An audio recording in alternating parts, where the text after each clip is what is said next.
नमस्कार, मैं डॉक्टर महेश वर्मा। उदयपुर की निर्मम घटना को देखकर मैं स्तब्ध भी हूं और बहुत ज्यादा चिंतित भी हूं कि आखिर हमारे इस देश को, इस मुल्क को क्या हो रहा है।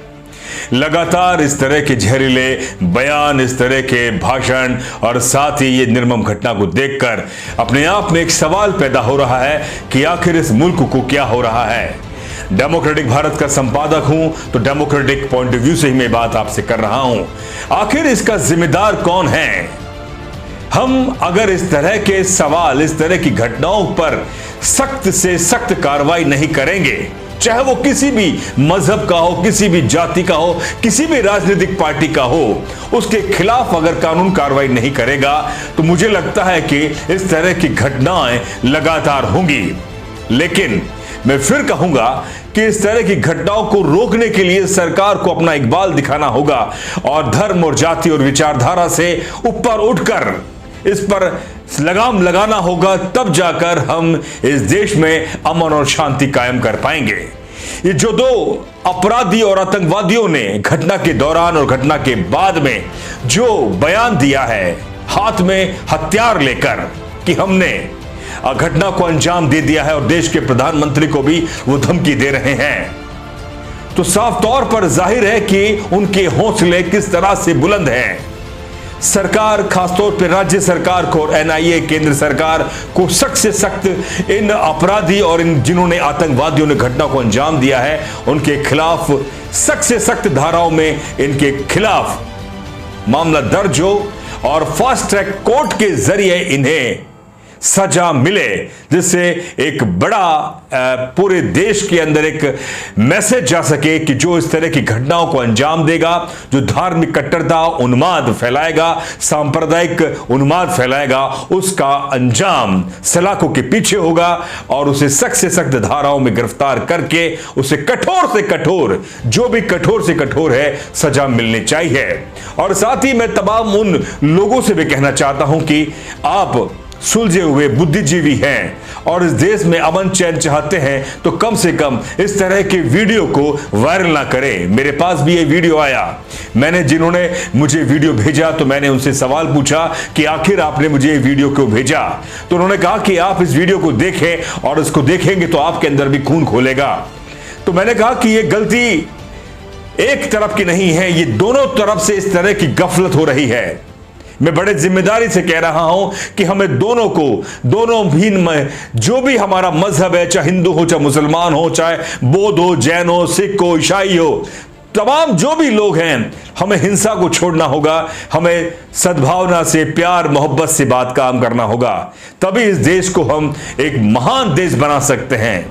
साथियों, जो आज ये घटना हुई है उससे कुछ आज से लगभग 4-5 साल पहले राजसमंद में भी इस तरह की घटना हुई थी, जहां शंभू रैगर नाम के एक व्यक्ति ने इसी तरह का वीडियो बनाकर घटना को अंजाम दिया था।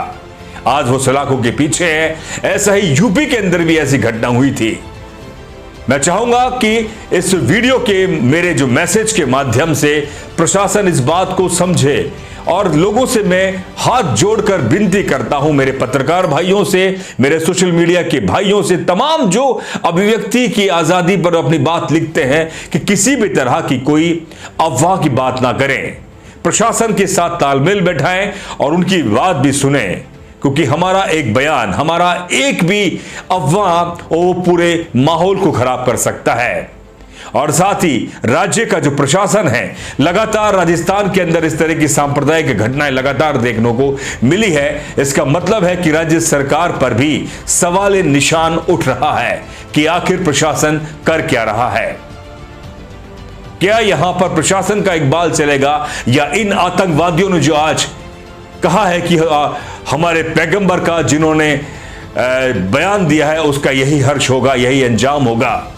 तो मैं कहना चाहता हूं कि मेरे साथियों, मेरे मित्रों, के क्रिया की प्रतिक्रिया नहीं होनी चाहिए। इस तरह की प्रतिक्रिया ना हो। आप अपनी अभिव्यक्ति की आजादी के तहत अपनी बात को कहें, लेकिन वो भी शांति से, अहिंसात्मक तरीके से, सद्भाव से अपनी बात रखें, क्योंकि इस देश के अंदर अमन और चैन रहेगा तभी हम तरक्की कर पाएंगे, सद्भाव से, प्यार मोहब्बत से रह पाएंगे।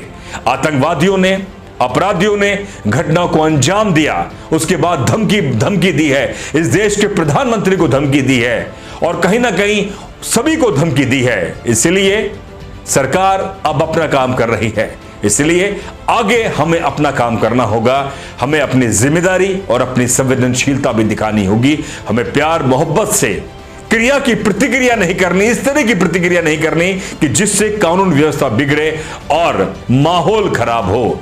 एक पत्रकार होने के नाते मैं यही कहूंगा कि टीवी पर जिस तरह से आजकल मेन स्ट्रीम मीडिया पर टीवी पर बहस के दौरान उन्मादी बहस होती है, एक अलगाव पैदा होता है, उससे हमारे दिमाग में, हमारे जहन में जहर पैदा होता है, उसके बाद में इस तरह की प्रतिक्रियाएं सामने आ रही हैं। इसलिए मैं उन तमाम मीडिया संस्थानों से और उनके मालिकों से, उनके संपादकों से भी निवेदन करना चाहूंगा कि बहुत जहर फैला दिया, बहुत उन्माद फैला लिया, कम से कम अब तो ठहर जाओ, अब तो रुक जाओ, क्योंकि ये मुल्क हर धर्म का है, हर जाति का है, हर मजहब का है। यहां न जाने कितनी हजार जातियां हैं, न जाने कितने धर्म हैं, कितने संप्रदाय, कितने विचार हैं। मेरे विचार आपसे नहीं मिलती होंगे, लेकिन इस देश को बनाए रखने के लिए मैं लगातार कोशिश करता रहूंगा, मोहब्बत करता रहूंगा, प्रयत्न करता रहूंगा, क्योंकि ये देश बाबा साहब के सपनों का देश है, ये देश गांधी का देश है, ये देश उस संविधान से चल रहा है जिस संविधान की कल्पना और निर्माण हमारे और आप सबके भारत रत्न निर्माता बाबा साहब ने की थी। इसलिए मैं प्रधानमंत्री साहब से भी निवेदन करना चाहूंगा कि आप इस पर एक बड़ा बयान दें और एक बड़ी मुहिम चलाएं, क्योंकि आप इस देश के मुखिया हैं, एक प्रशासन, एक संवैधानिक पद पर आप हैं। एक बड़ी बात, एक बड़ा बयान दे, क्योंकि ये इस गफलत और इस हिंसात्मक दौर को आप थमा सकते हैं, क्योंकि आप इस समय सबसे बड़े पद पर हैं। एक डेमोक्रेटिक भारत के संपादक होने के नाते मेरी आपसे गुजारिश है, गुहार है, प्रार्थना है, क्योंकि ये दौर सभी के लिए बहुत ही बुरा और बहुत ही डरावने वाला दौर है, तो ना जाने कब किसके साथ इस तरह की घटना को अंजाम दिया जाए और ना जाने कौन शरीफ, कौन बेचारा, कौन जो अपने घर से बाहर निकल रहा है वो दंगों की चपेट में आ जाए। इसीलिए मैं चाहता हूं कि देश के प्रधानमंत्री बाहर निकलकर इस देश को संबोधित करते हुए इन तमाम घटनाओं पर, इन तमाम जहरीले बयानों पर एक बड़ी प्रतिक्रिया और बड़ा ही बयान देकर अमर और शांति की पैगाम हम सबको दे। और निवेदन यह है कि जो उदयपुर की घटना वाला जो वीडियो है उसको आप वायरल ना करें, क्योंकि ये हम और आपकी जिम्मेदारी है। दीजिए इजाजत, शुक्रिया।